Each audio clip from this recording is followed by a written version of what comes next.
The most widely published book in human history reveals that we are created in the image of God. Throughout our human journey, each encounter is an opportunity to see the shared humanity in ourselves and others. Regardless of one's views on religion, each experience and each story weaves us together towards a common path of transformation, a process of growth and understanding, a recognition that, at our core, we share a common destiny. What does the search for truth really mean in our lives? How can we find a sense of unity in a world so diverse and divided? As we reflect on these questions, we start to uncover a fundamental connection that binds us all beyond our differences. Welcome to Created in the Image of God, Building Vibrant Communities, with our host, Wade Franson. Today's episode is Fear, Faith, and Horror. Well, good morning, everyone. It's your host, Wade Franson, Created in the Image of God. We are on episode 213 today. Can hardly believe that. It's like a fantasy. That's like a movie of my life, which is maybe the segue into today's show. I have a guest in the studio. His name is Josh Larsen. He has dedicated his life to movies of a particular genre. I don't want to scare you by telling what it is because I don't want you to tune out. But stay tuned and you'll find out more about his life's work. He's a respected I'll let him tell exactly. Veteran film critic, author, and co-host of the long-running podcast and radio show Film Spotting, with 30 years of experience, even though he doesn't look a day over 29. Welcome to the studio, Josh. Well, thank you, Wade. Wow, what a kind introduction. And though I will say, I jumped scared myself when you said I dedicated my life to horror movies. I definitely love them. I didn't say that. I didn't. Okay. I said to a certain genre, and I don't want to scare people. But anyway, go ahead. Yeah, I was just thinking, man, do I love horror movies? That strongly. Do I love horror movies that much? I do. I'm just fascinated by them endlessly. Have been as a young kid, younger than I probably should have been fascinated by them, which I've found is a recurring experience for people who've come to love them. Actually, there's probably some psychology beyond that, but yeah, still enjoy watching them and thinking about them today. Well, and I was one of those kids. I was sharing with you as we were getting reacquainted in the studio. What I didn't share is I have a 17-year-old daughter and a 14-year-old son. We're just back from Hawaii. He had his friends over for a sleepover when they're back. And guess what? They all had to watch a horror movie. Yep, of course. That's when it usually starts. And then so for some people, maybe even a little bit younger. Well, when did it? That's a great segue into our first segment. When did it start for you? What's your creation story? Who were your parents? What Amityville did you grow up in? Yeah, my horror origin story. My parents are somewhat involved, though I should say, grew up in a Christian household. This would have been late 70s, early 80s when I was young. And, church at that time, twice a day on Sundays. We were, fairly religious in our practice, but also fairly engaged with the culture at large. So I'd like to say my parents were discerning in what I could watch. I definitely had my limits, but they weren't fearful. And my dad in particular loved movies. So going to the movies with the family was a regular thing. The latest, blockbusters playing in the 80s, we would go see. And so they were open to me as a person of faith from a young age. Now, I don't know if the first horror movies I saw were open to me, as my parents might know, because I ended up watching them. And to put an age on it, I was maybe in third, fourth grade, something like this. But my family also had a Sunday tradition after the evening church service of gathering at a house. It would rotate whose house. My grandmother had a number of sisters, all lived in the area in the suburbs of Chicago. And every Sunday it would be a different house. After church, we would go and the adults would have ham buns. I don't know if that's just a Midwest thing, but we'd all have ham buns. The adults then would go for coffee and talk upstairs and send the kids usually to a basement. And they were done with us. This was that era where kids get out. We'll hope you're alive in a couple hours when it's time to take you home.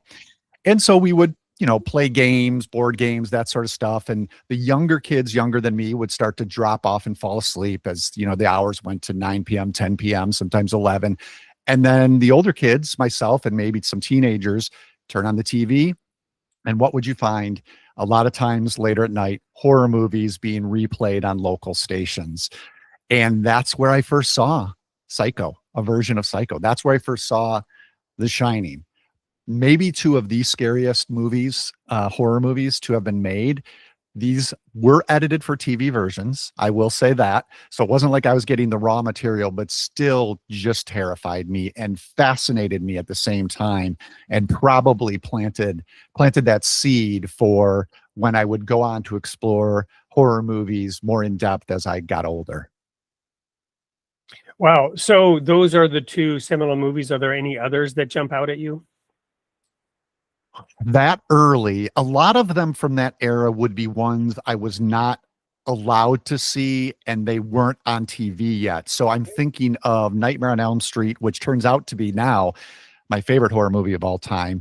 Something like Friday the 13th. I actually have, I'll make this story quick, but was traveling with a best friend's family, very young, younger than third or fourth grade, visiting their relatives in Missouri, I think it was. And one of those situations where you're staying at a stranger's house. I'm with my friend's family. I know them, but you're kind of in a bedroom you don't know. You don't know whose house this was. And again, older kids had watched Friday the 13th. Somehow they had watched it. I think VHS probably at this point. And we saw it as well. My friend and I, who are way too young. I woke up in the middle of the night so scared that I went to find these people's bedroom and asked them to stay up with me because I was too scared to be awake alone. And my friend was no use. He slept fine, slept like a baby. So I was all alone to deal with it. Wow. So obviously those movies had a huge impact on you, but you didn't stop then. That didn't stop you from watching horror movies. Why? Yeah. Why is that? Great question. Didn't scare me away. I think maybe just surviving them showed me at some point that, okay, this is a scary thing that you can experience and then have distance from. I could understand if someone had the exact opposite reaction, is like, I don't want to experience that ever again. But for me, maybe it made them survivable. And my love for movies in general kept growing as I got older. By middle school, I knew I wanted to be a film critic. And so at that point, I started watching as many movies as I get my hands on. And I think the love for horror really sunk in maybe a number of years later when I started to learn how to watch movies more as a professional critic, what to look for. And I realized that, a lot of horrors are cheap, exploitative knockoffs. They definitely have that reputation. But the good ones, you can really understand the craft of filmmaking by watching horror movies because they rely so much on the basics, on things like camera position, the use of color, lighting schemes, how to employ music, how to evoke tension. The horror genre is a bedrock genre for understanding the very language of cinema, which is kind of funny because people often think of it as the trashy genre, not to be taken seriously. But if you want to understand how a movie works, you could do worse than looking at well-crafted horror movies. Are you familiar with the song by Frank Zappa, Cheapness? I'm sure if I heard it playing right now, I would recognize it. Well, but no, it's a deep cut. It was never okay. Then right? no, then no. But it's about that. It's about, and he has this dialogue, this is pre-rap, of course. It's a Frank Zappa spoken dialogue about the monster in the cave, and you see the cardboard, you see the 2x4 that's moving the monster out and in, right? And the chorus is, "Baby, I'm sorry, that's all I want to know. I need a little more cheapness, please," right?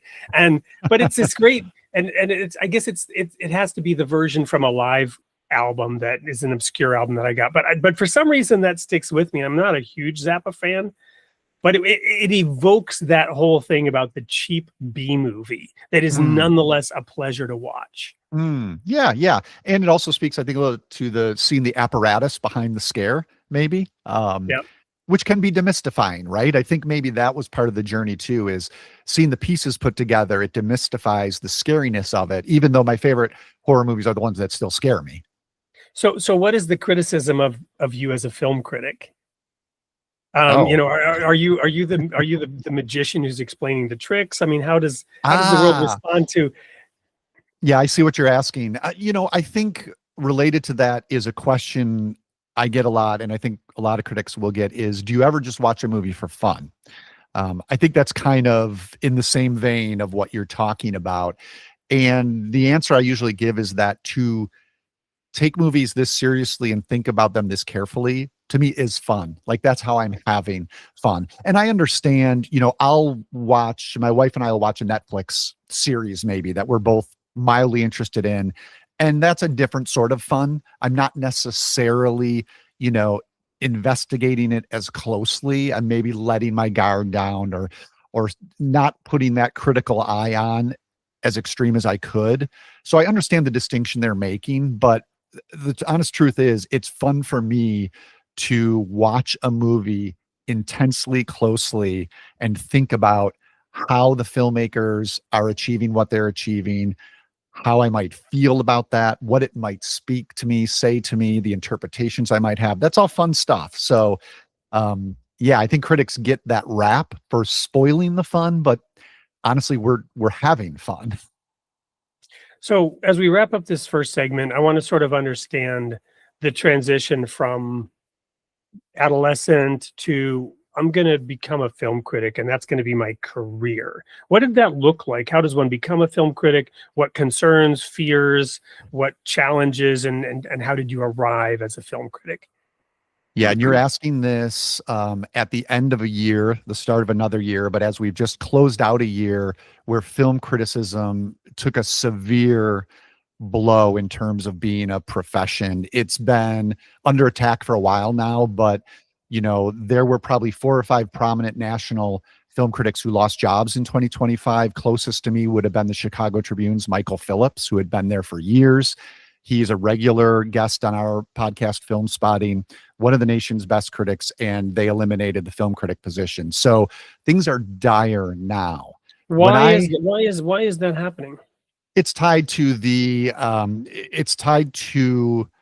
decimation of media in general, which is a whole nother show we could do. And I'm by no means an expert, but in my experience, starting out in newspapers and moving to the internet and podcasting, in my experience, it's partly just a result of the internet, basically, and the business model changing.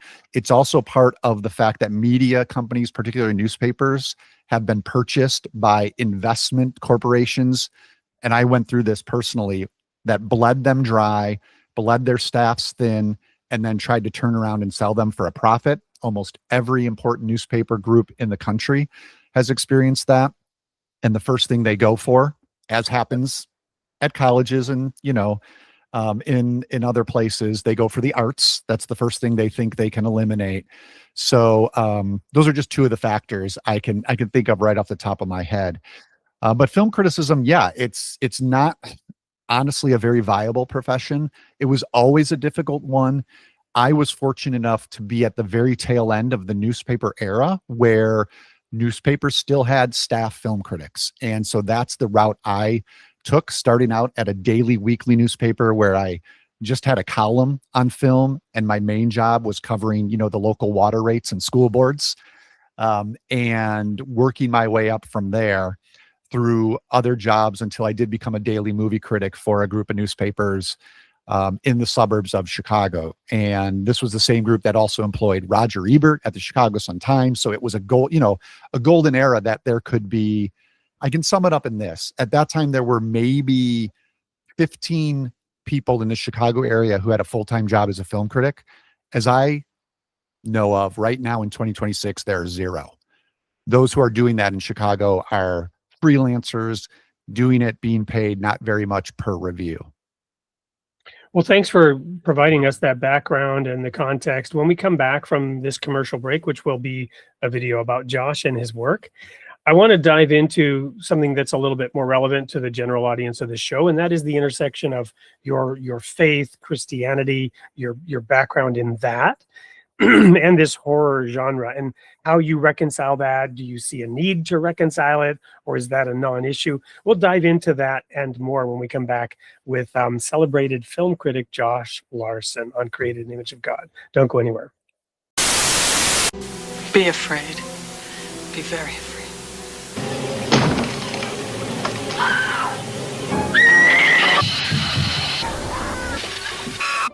Oh, no. No. No. No, no, no, no, no, no, no, no, no, no, no, no.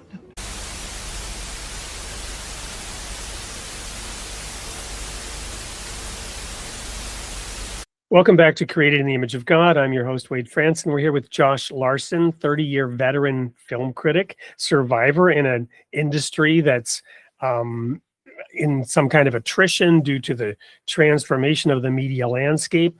I wonder also, and we'll get into the whole Christianity aspect in a minute, but one more follow-on question that I had. There's this whole woke-topia thing, right? And there's this Hollywood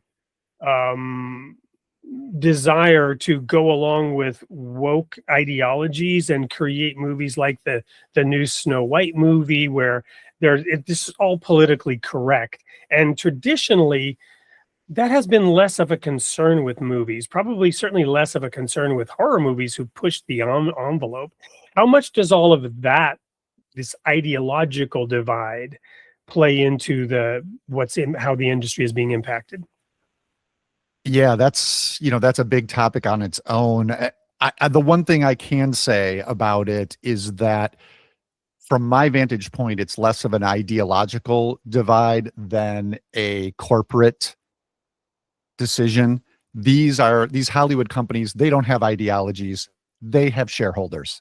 And so any decisions they make along those lines are a reflection of what they perceive the largest audience wants. Right, but I think my point is, if you look at the box office results, those were poor economic choices for the stakeholders, for the shareholders, which is causing them to lose money or not make as much money, that's where I'm coming from on that. And I'd say that's still an economic question. And so you would have to do a deeper dive into why exactly did that movie fail? Did it fail because of some, allegedly politically correct element, or did it fail because it was boring and ugly, which is what a lot of mainstream Hollywood movies are right now. So I think it's a more complicated issue that, as someone who doesn't cover the business as much, I wouldn't want to speak too far, except to say that to me, it is more of an economic issue than an ideological issue.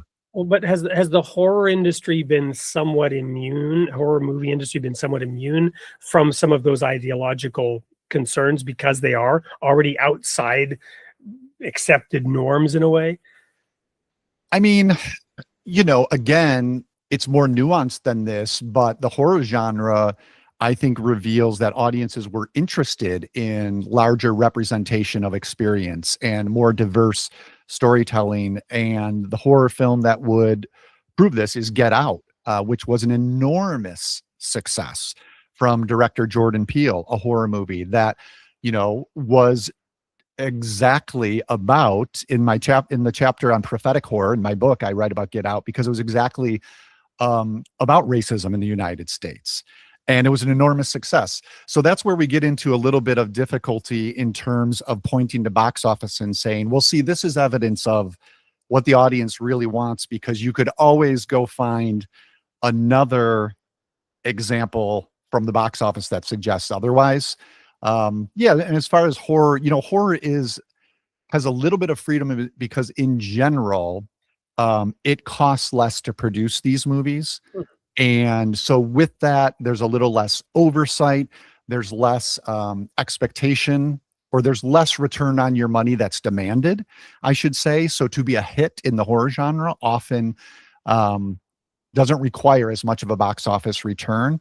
And with all of that comes a little more flexibility, I think. Maybe that's a distinction related to this that's pertinent when it comes to horror. Thank you. So let's then get into this issue of religion, Christianity, your background. Is there a need for reconciliation there? Do you reconcile it? How do you how do you address critics who might say, how dare you use the term Christian in any context? And I don't know how much that is or isn't part of your identity and your focus today, but it's certainly your background. Yeah, it's my background. And yeah, it's very much, I'm fortunate to be able to have a foot in both media arenas, mainstream media, which is where film spotting, mostly plays. And then my books are more about film and faith. And up until last year, I worked for Think Christian, a website, podcast, video channel that was all about faith and culture. So I've been able to kind of exist in those two spaces and write and think and talk based on who the audience is. That's where my emphasis is going to be.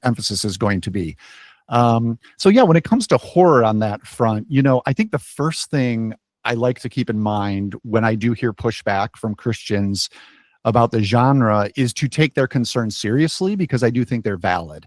As I mentioned at the start, horror, there is a segment of horror that is extremely exploitative. I mean, this is a genre that, churns on fear, and to do that sometimes exploits sex, sometimes exploits violence, even violence of the psychological kind.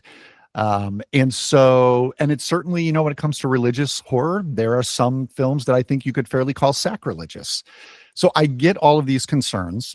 I think they are fair in some particular cases, but I don't think they are fair. I don't think it's enough to write off the genre as a whole, because I think there is also, at the same time, some incredibly theologically interesting, affirming, informative, reconciling, to use a word that you used. It's rare in horror to find stories of reconciliation, but when you do, I think they're extra powerful. So I think it's a genre that does offer a lot to people of faith in particular, because of their faith as well. So my position is just, if you want to write it off for those concerns, that's fine. I'm not saying Christians need to watch horror, but I would like to create a space for those who do find value in it, ways for them to engage with it, and they don't have to set their faith aside to do so.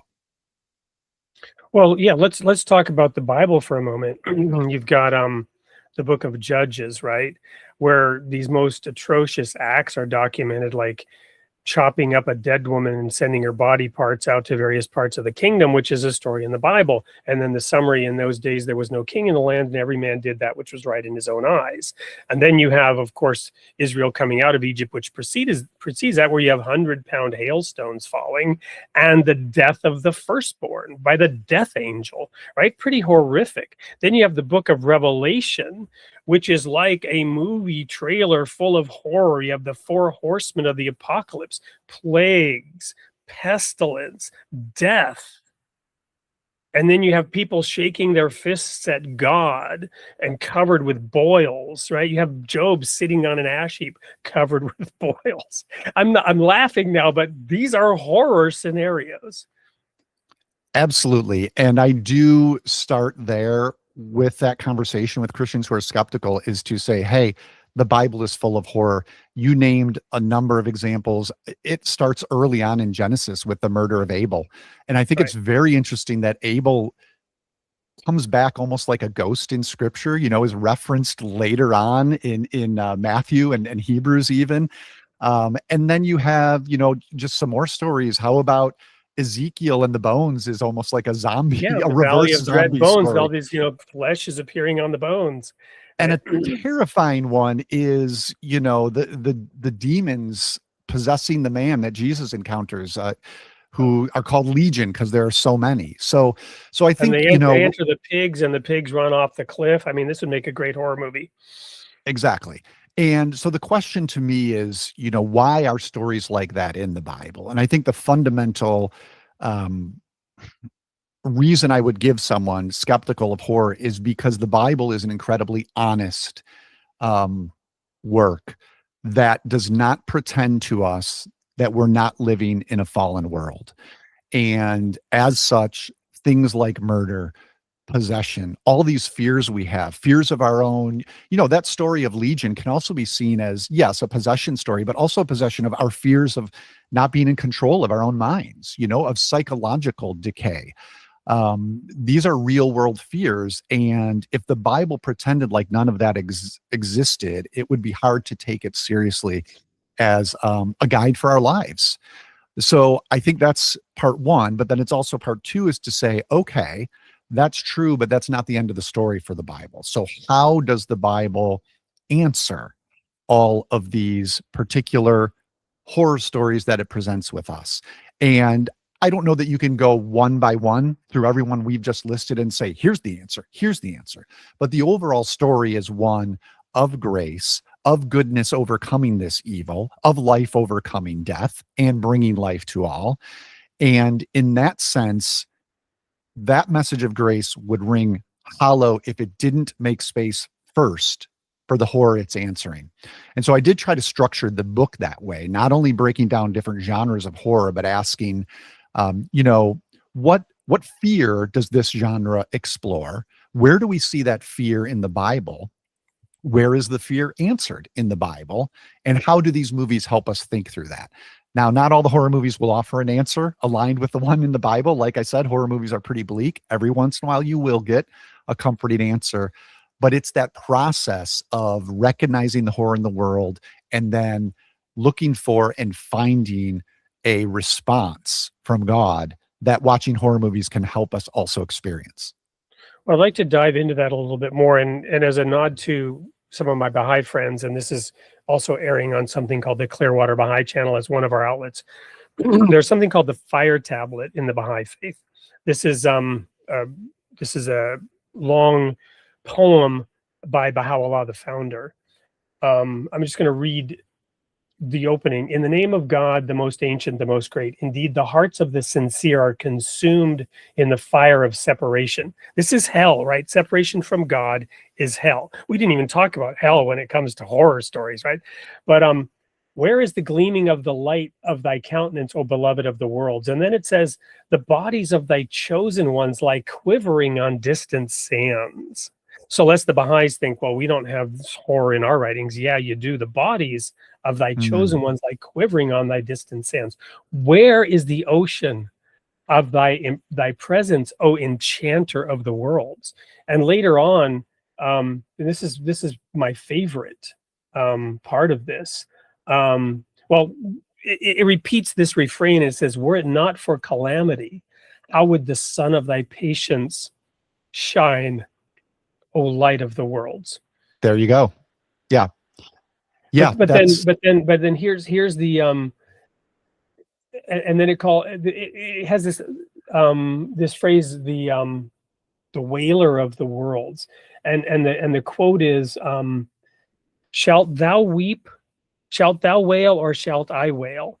Nay, rather shall I weep at the fewness of thy champions. Right. So the question is, what do we do about all this, right? And so I want to now dive down into, you said they may not all be resolved, but I want to share my particular pet theory. You mentioned Cain and Abel, right? So Jesus was a master at flipping the script. Why? To bring new understanding, right? To take a look at something from that old, to my Jewish friends, I'm sorry, from the Hebrew scriptures, right? From the Torah, from the prophets. He would take something that was given, and he would flip the script to give a new understanding. It is my considered opinion that the prodigal son story is the retelling of the Cain and Abel story, in which he flips the script and Cain has his redemption.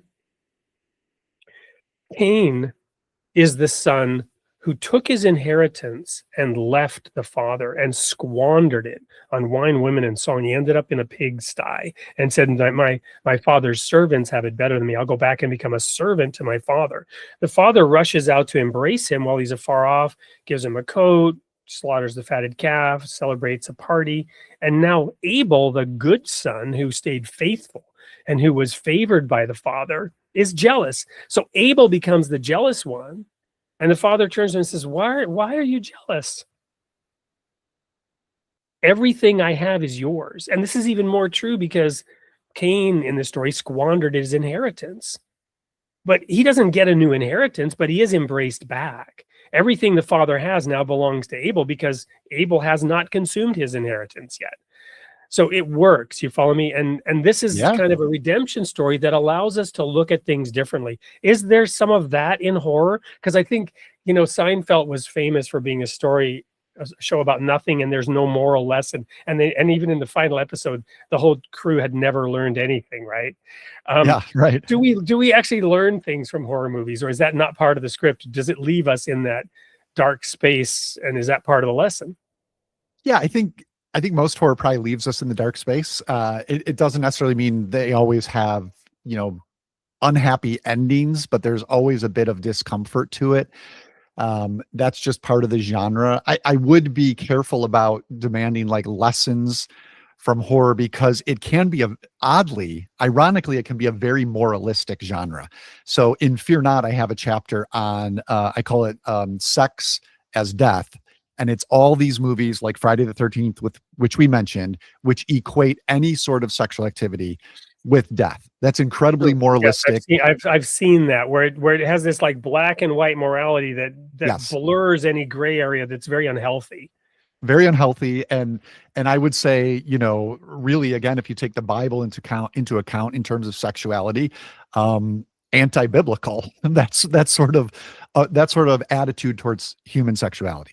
Well, so, it's like it takes one verse of the Bible and uses it as a proof text and as a hammer. Whereas, like I said, you have this prodigal son story that flips the script on Cain and Abel and allows you to say, well, Cain wasn't lost necessarily. In fact, God put a mark on him so that nobody could kill him, and he became a living lesson, right?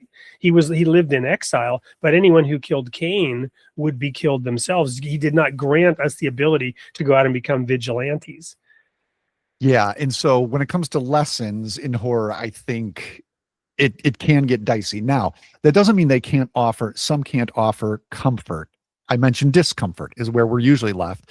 I think some can offer comfort. I would point to The Babadook. This is 2014 from a filmmaker, Jennifer Kent, and it is about a mother raising a very difficult young son on her own. Their, backstory involves tragedy. I won't get into it, but the boy finds this picture book that is kind of creepy, and by reading it, he somewhat unleashes this, you could call it a demon, this haunting, threatening presence. And this, of course, is psychological horror. It's standing in for this mother's feelings of being overwhelmed by her situation to the point of actually having negative, like very scary negative feelings towards her child.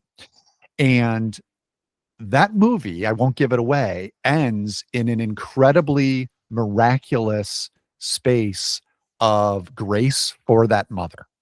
And also stands in, the way I read it, again, I won't get into details, but as an example of how far the love of God goes for us when we are lost. And I watched The Babadook, especially having raised 2 kids and, thankfully had a lot of help doing that. But any parent has those, middle of the night moments where you're like, how am I going to get through this? I find it to be an incredibly comforting film by the time it gets to that point, even though it has led me through a path of familiar terror. I would also point to The Sixth Sense, which is an incredibly popular horror film, kind of an entry point horror film for a lot of people. M. Night Shyamalan, Bruce Willis. And I think don't spoil it, even though everybody knows the story. Will not. I'll just say, I think you can find an arc of redemption and comfort in that movie as well. Now, those are they're unique in those ways, but you can find that sort of experience in horror as well. Well, speaking of 2 things, and I was going to also talk about you being in Scotland, but we'll save that for the next segment. I'll conclude this segment with this question. So there are all these different perspectives on what horror even is, right? So for me, one of the most memorable moments is Planet of the Apes and the final scene, which when I saw it in the movie theater when it first came out, I was, 13. That was powerful in terms of leaving you in a moment of despair when Charlton Heston realizes the truth about the Planet of the Apes, that to me was a horror moment where he's like pounding his fist in the sand saying, and of course he always overacts, but it worked. What? You're saying that's overacting? No, yeah, yes, I agree. I'm not a film critic, so correct me if I'm wrong. Do I have a future in film criticism? I think that's entirely fair. And yeah, it's interesting that to you, yeah, you'd consider that a horror film. This is an endless debate. What is or is not horror? You know, The Silence of the Lambs falls into this category. Well, but look, I mean, they're being hunted down by monkeys on horseback and captured in nets. It's pretty horrific. It is. It is. And even though most would probably classify it as science fiction, I think what you're describing offers another interesting way to think about horror. Is it more about your response and how it makes you feel, what it makes you think about your own life or the world at large? And if it provokes that sort of horror, then maybe it's fair to call it a horror film. At least it is for you, for sure. Well, yeah, and I'm not saying it is or isn't, but it was an impactful moment. So tell me about that from the point of view of a film critic, because you mentioned The Sixth Sense, which similarly has like this moment of reveal, which almost rechristens the whole movie. There's a different one that's also not a horror, but Memento. Remember the movie Memento? Yeah. Did you see that? Sure. That one's like rewriting the script every 2 minutes. And I love a movie like that where you have to watch it 6 times to figure out what's going on. Yeah. The twist, using a twist in a movie, I think is common to horror. But it's also common to, its step sibling, which would be thrillers. Both of those employ twists very effectively.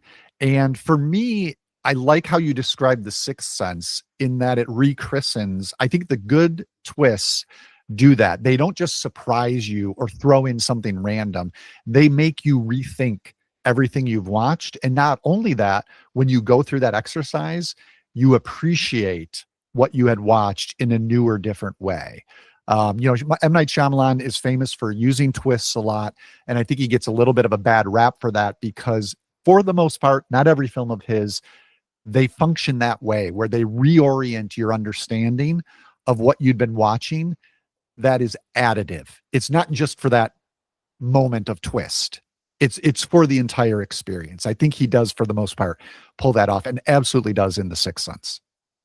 Well, very good. We're going to conclude there with this portion. When we come back, we're going to ask, why are you in Scotland and what's next on the horizon for you? Don't go anywhere. We'll be back with more of Josh Larsen on Created in the Image of God. The story began inside a prison cell, a silent room, a notebook, a man trying to understand the wreckage of his own life.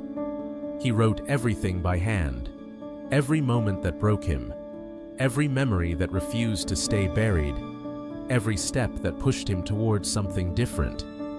The pages follow the weight of consequence, the pressure of truth, and the unexpected guidance that appeared in the middle of that darkness. Not miracles, just people, conversations, and decisions that slowly reshaped the direction of a damaged life. A raw account of collapse, survival, and slow reconstruction. A journey carved in ink, built line by line, inside a room meant to break him. The Men from the Medium, by Daniel Gray. To learn more, visit Daniel Gray's Facebook page or scan the QR code for details.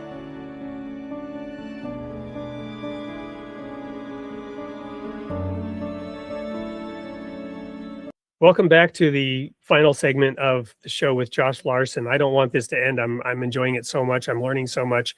So Josh, what are you doing in Scotland and what's next for you? Yeah, I've been here since September pursuing a master's in theology and the arts. So it's at the University of St. Andrews, and they have an incredibly unique program, which is why I traveled so far from Chicago, where it is all about arts, culture, and incorporating that with theology. It's the Institute for Theology, Imagination, and the Arts. And it's really, for me, at the midpoint of my life. This is my only post-grad experience, Previous to this was just undergrad, a bachelor's in communication arts and English. And I've done a lot of learning on the job throughout the first half of my career, I would say. Especially, I mentioned that position at Think Christian. It was a lot of reading theology on my own, guided by, some of my colleagues there at the media ministry I was working at, and enjoyed that quite a bit. But I wanted more of an academic foundation for some of the thinking in this area that I hope to still do. Both of my books, as I mentioned, have been in this arena. So Movies Are Prayers, my first book, and now Fear Not, Christian Appreciation of Horror Movies, are in this field, and I'm proud of the work there. But a common response I would get to people is, I love this, I wish there'd been more of it. And generally what they meant is longer, yes, covered more movies, but I think they meant maybe go a little deeper as well. And so getting this education, learning from people who this is their career, theology and the arts, the professors and instructors here, is what I hope will be a firmer foundation even for future projects, perhaps books, who knows what it'll be in this area. And the first semester has been wonderful in doing that. So many great readings, understandings of, thinkers in this field and artwork in general. And so I can't wait to finish it up this next semester. And then I have a dissertation I'll be writing over the summer. Well, I remember after I resigned from the ministry, I went into business and I kind of got into technology. And through some amazing circumstances, I will say divine assistance, I ended up working for Deloitte Consulting, which is one of the premier consulting firms. And while I was at Deloitte, I went and got an MBA. And while I was getting my MBA, I was like, how did I get anywhere close to where I am? and how have I even been in any way successful without knowing all this stuff? Did you have a little bit of that experience? That is so funny.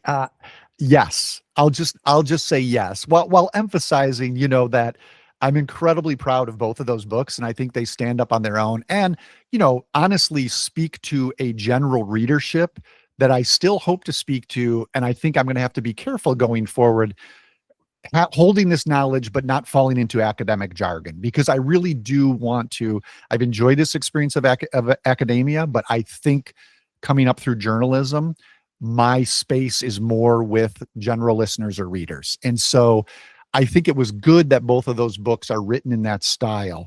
I've been able to connect with people who would never read an academic journal, piece, or heaven forbid, an academic book.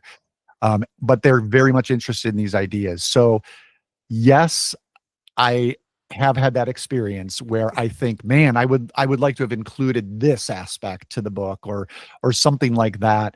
But I think they stand up on their own still. I do hope the stuff I do from here on out might be even richer. Awesome. So what is the vision, mission, purpose behind the program of Theology in the Arts? What is their raison d'être, to show off my French? Yeah.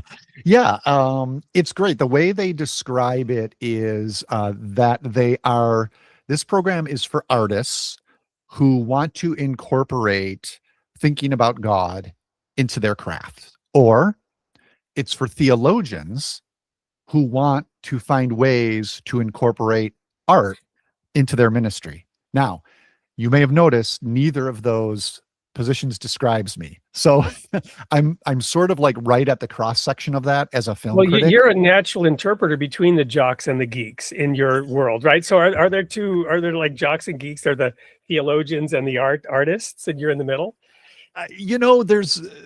It's mostly people I've found who are interested, I would say, in the theology first, but even those folks all have an art practice of their own, whether it's music or writing poetry. They're actively engaged in art in some way. So yeah, it's not so much separate groups as much as one person might lean a little more towards one side than the other. And yeah, I've found, that maybe I'm not in their target demo, who they describe, who they're looking for, but I think I'm a bit of an odd duck in general. I don't know where I would fit to be honest with you. And I've been pretty comfortable here, even though I'm not fully a theologian or fully an artist. Well, is it sort of a rich, fertile ground of theological ideas, which is, I mean, I love art. I love music. For me, you know, it's less movies and more music, as evidenced by the obtuse, obscure Frank Zappa reference. I've bit my tongue to not bring in other musical references into this, but still my passion, my love is that theology, right? The idea that perhaps the prodigal son might be a retelling of the Cain and Abel story, which is, maybe there's a little bit of ego there because it's an original idea, but I think there's a value to it, a depth, right? So are you finding that, is there some kind of rich, fertile theological exploration going on as a result of this pollination between Yeah, art? absolutely. Absolutely. Yeah. A lot of the readings we're given are, some familiar, some not to me. And so that's been a lot to get through. I'm a slow reader. And so, so keeping up with that has been a bit of a challenge, but it has been rewarding. And then also has been rewarding is thinking about art in this way. Particularly, I will say, a lot of the artworks we focus on are specifically religious work. Not all, but a lot of them. My instinct and interest has long been, how can the non-religious art speak theologically? And so because of that, I've kind of appreciated religious art, but never really spent too much time on it. Is kind of like, yeah, I know that's a stained glass window of this scene from the Bible, or, but so I've appreciated spending more guided, focused time on the history behind some of this art. And that's something I didn't quite expect and have been grateful for. So given when does this program end for you? How much longer are you there? It's a year program. So start in September, and then the dissertation is due at the end of this summer. Have you decided on your dissertation? So funny you asked that. I got an email today that we need to get our proposal in probably by the end of the week. So I have a couple ideas I'm circling around. I need to make a final call on that pretty soon. Anything you can share, and I'm not pressuring you, whatever you feel comfortable with. Oh, no, because I don't want to have that in my head. But I said it on the show with Wade on Creating the Image of God, but definitely movie focused. I can tell you that. Well, I will follow up with a link of that fire tablet, because there might be a couple of things in there that might jog something. Just that juxtaposition of the quivering bodies laying on the sands, and where are you, God? I was going to jump in because that piece about the loneliness of being separated from God, we probably are out of time to get into this, but in Fear Not, I write about the slasher genre as being all about fear of being alone. And I write about loneliness a lot there. And the root cause of the theological understanding of loneliness is that separation from God, which is the root of all human loneliness. So when I heard you read that, I thought, wow, that's an interesting point of connection. Well, and another one is simply the Genesis story, right? So Adam and Eve disobey, and then they hide. And then there's this question, which I love: who told you you were naked? And that question doesn't mean who let the cat out of the bag that I created naked human beings. That's not who fed you the idea that there was some shame in what I created. And the result is you got to kill animals, which is a bloody act, and clothe yourself in their skins. Yeah, a little bit of horror there as well. Right. So anyway, we're out of time, but this has just been amazing. Thank you so much for being here and sharing all this. And for those of you who want to check out Josh's work, where can they find you? I do have a website where I regularly review films, larsenonfilm.com, and there's a newsletter there you can subscribe to for free. But the podcast is what I'm mostly doing right now, Film Spotting, and you can find that wherever you listen to podcasts. We're on YouTube as well, so check out Film Spotting. And again, that's more for mainstream audiences, so general movie coverage. Otherwise, if the book sounds interesting to you, please check them out. I am still proud of them. Movies Are Prayers and Fear Not.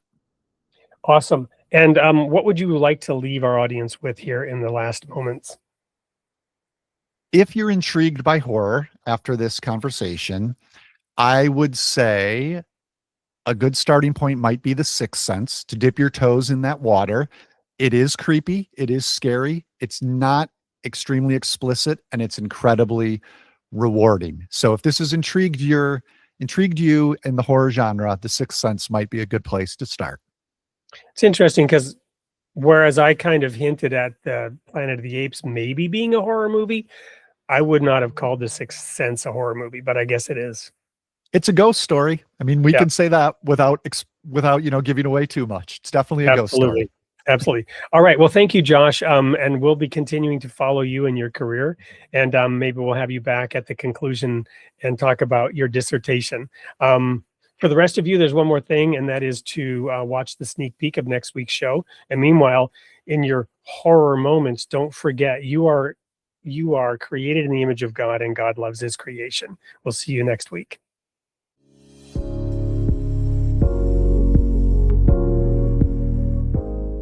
Hey everyone, Wade Franson back from Hawaii and vacation, fresh and with a quickly receding tan, to have a sneak peek recording with our upcoming guest for episode 124, airing on January 20th. His name is Mark Silk, and he has been active for decades at the intersection of religion, politics, society, and he's Jewish by background, and he has opinions and perspectives that are important and valuable in this day and age where it seems we have a culture war on every imaginable topic. You can barely bring up anything in conversation that somebody doesn't turn into a political item.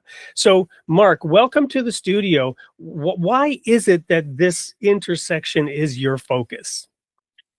Well, I started out as actually a historian of the Middle Ages, and by hook or by crook, I ended up writing about contemporary American things. And I found that I was very interested in how religion seemed to be becoming more important in American public life, really at the end of the 1970s and the early 1980s. I began working on that question and really sort of applying my background in sort of the history of religion in the West to the American scene at the point at which we were starting to see really the rise of the religious right. Well, this whole history thing is critical and important, right? We all know the standard soundbite of those who fail to learn the lessons of history are doomed to repeat them. And when we hear middle age history, we think ancient times. But as a Jewish person, that's just an inflection point in the history of the Jewish people, right? That was a time when suddenly Christianity was reaching a point of challenge, right? So how does that depth of history, both on the Jewish side and the sort of Christian side in the Middle Ages, how does that inform your view of today? And are we making the same mistakes today? Well, if we were having this conversation a few years ago, I would say we have overcome mistakes. In many ways, the United States, in the last part of the 20th century, became a place very open to religious diversity, not just Christians and Jews, but people of other faiths as well. In the wake of immigration to this country from places like India and so on, you have a variety of faiths that really Americans have accepted. I think we've seen some pulling back from that kind of openness in recent years, and so in that sense, I suppose you could say that some of the ways in which in the Middle Ages, really in the High Middle Ages and later, hostility to those of other faiths became more pronounced as medieval society became sort of more organized and militarized in a coherent way.